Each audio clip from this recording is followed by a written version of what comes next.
found an old jar of pickled ginger in the back. It's actually expired, but let's pretend it's not. And let's pretend I lost the lid. And let's pretend I can't find a Tupperware box to put this in, but I want to store it. What do? I just take a balloon, blow it up, then press it on top, apply pressure, and let go of the air.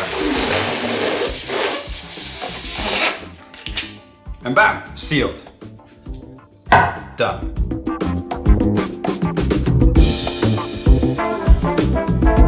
This here is a vacuum sealing bag and a vacuum sealer. Basically, it's a machine that removes air from a plastic bag so you can store food for a long enough time or sous vide it.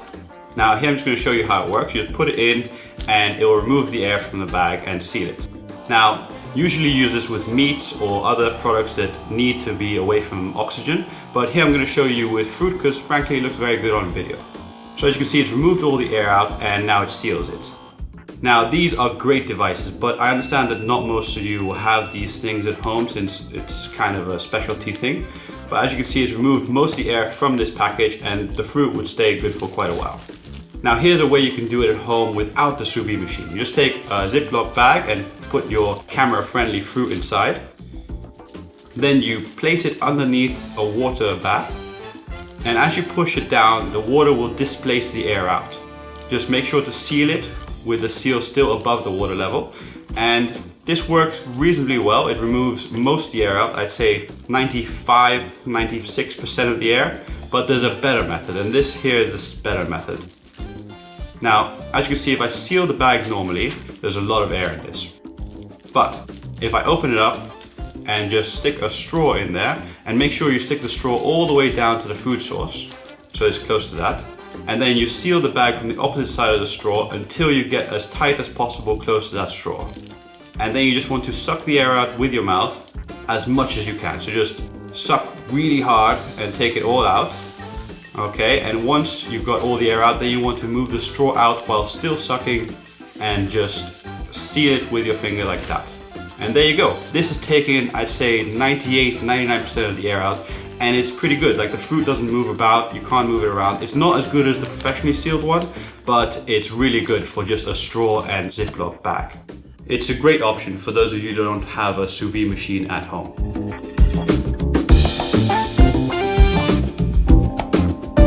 Alright, so once you finish your Nutella pot, there's always so much Nutella stuck on the walls of it. It's so annoying to scrape off and very difficult. There must be an easy way to clean it. Well, there is. Just pour a little bit of warm milk in there till you fill it up about halfway. Then you just want to put the lid back on and seal it on nice and tightly. And after that, just shake like crazy. Just keep shaking and shaking and shaking. And after you've shaken some, just shake some more. And once you're done, you'll see the chocolate paste start to release itself from the glass jar, just like that. I'm just going to shake it a little bit more. And once you feel it's clean enough, then you can just open it up, and as you can see, there's no more Nutella on the inside of the glass. Now I suggest you take a glass and just pour it out. Pour out that delicious Nutella infused milk or Nutella milkshake, and you can enjoy it just like this. But my recommendation is you just add a little bit of whipped cream on top like this. Maybe a little bit of chocolate sauce, throw some sprinkles on there, and enjoy. Add some straws, great. Delicious.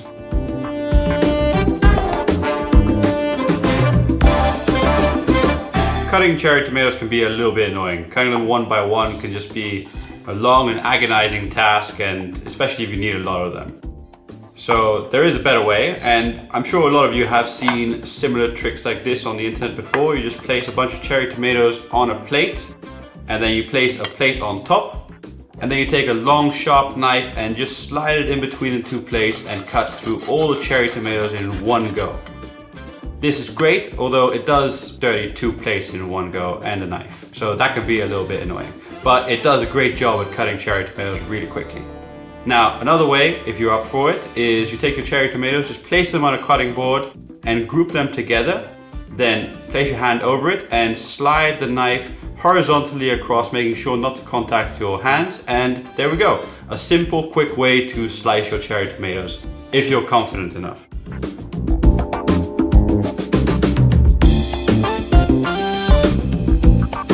In imagine you just cooked a big pot of sauce and it's full of sauce and you want to transport it. But this lid can just fly off and the sauce can go anywhere, and you don't want to dirty another Tupperware box.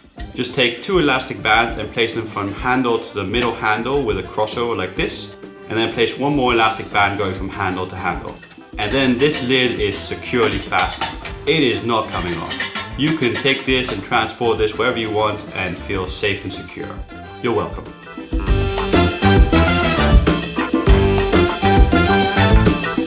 On a hot summer day, I love having a little iced coffee.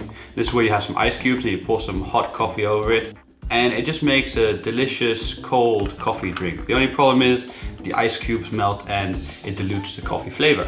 The solution to this is you take some coffee and just place it into some ice cube molds, just like this.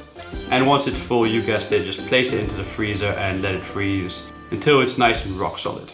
Once they're done, just pop them out, and you can keep these inside a Ziploc bag in the freezer for whenever you need a little iced coffee cube. Now take your iced coffee cubes, place them in a glass and add your hot coffee on top.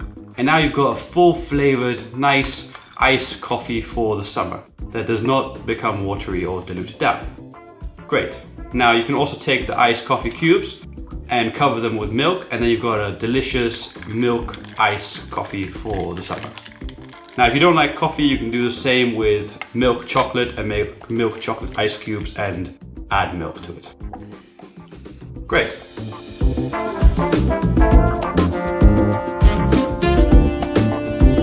Alright, so you've just cooked some popcorn, and when you open the bag, you can eat it straight out of the bag like this. But the only problem is when you stick your hand in, you touch the walls of the bag and you get grease on your hands and it's just dirty. Now, solution to this is you can just put your popcorn in a bowl and then you can eat from the bowl, which seems pretty simple. That's great, you just eat out of it, but then you're dirtying a bowl and then you have to clean the bowl later and you're just making a mess. There must be a better way, and there is. Once you've cooked your popcorn bag, just take a knife and cut 3 cuts. 1 here, 1 right here, and the last one this way, just to make a flap that you can fold over. Once you've done the cuts, just pull it over and flap it over like this. And there you go, you've got a bowl made out of the popcorn bag itself, which you can just eat straight out of. Now, this is way better because once you're done, you won't have to clean it, you just throw the bag away.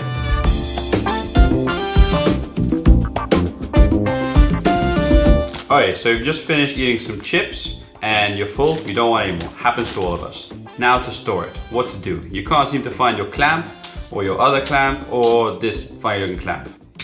Well, there's a simple way, just flatten it and make sure there's no air there. Then fold it over 2 to 3 times like this. Then turn it around and bring the corners into the center, just like so. Then turn it around one more time and you take this little flap and turn it over itself just like this. And there we go, you've basically done some origami folding with a chip bag and it's sealed. The chips can't go out and you didn't need a clamp of any kind. Success.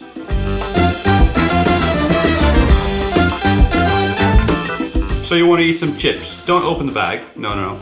And don't dirty a bowl with the chips.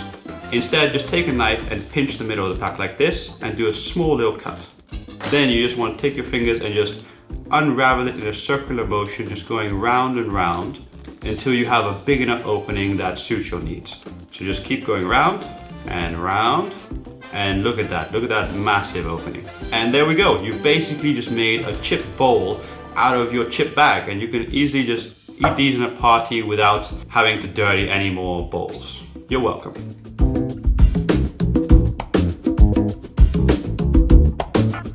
I know this looks like a Coca-Cola ad, but I assure you it's not. I just really love frozen raspberries with Coke, especially in the summer. It just adds such a nice flavor. It's way better than just normal ice cubes. The only problem though is it does fizz up your Coke a lot, and at the end you're left with a little bit of a goopy mess of raspberries that are melted. There must be a better way to do this. And there is. Just place some fresh raspberries into your juicing machine. I prefer to use one of these cold pressed juicers for raspberries because it extracts way more juice than the centrifugal ones. But yeah, that's up to you.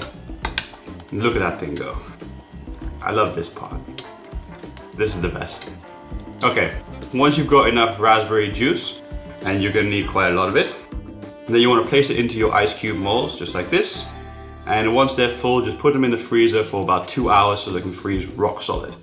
And once you're done, you're gonna have a cube like this. And as it melts with the Coke, it'll release flavor into the Coca-Cola. And it's so much better than Cherry Coke, it's unbelievable. And I urge you to give it a try with different flavor combinations. This here is just some orange juice and kale ale, but give it a try with your favorite fruit. Just freeze it into ice cubes and add it to your favorite beverage, and magical things will happen. Enjoy.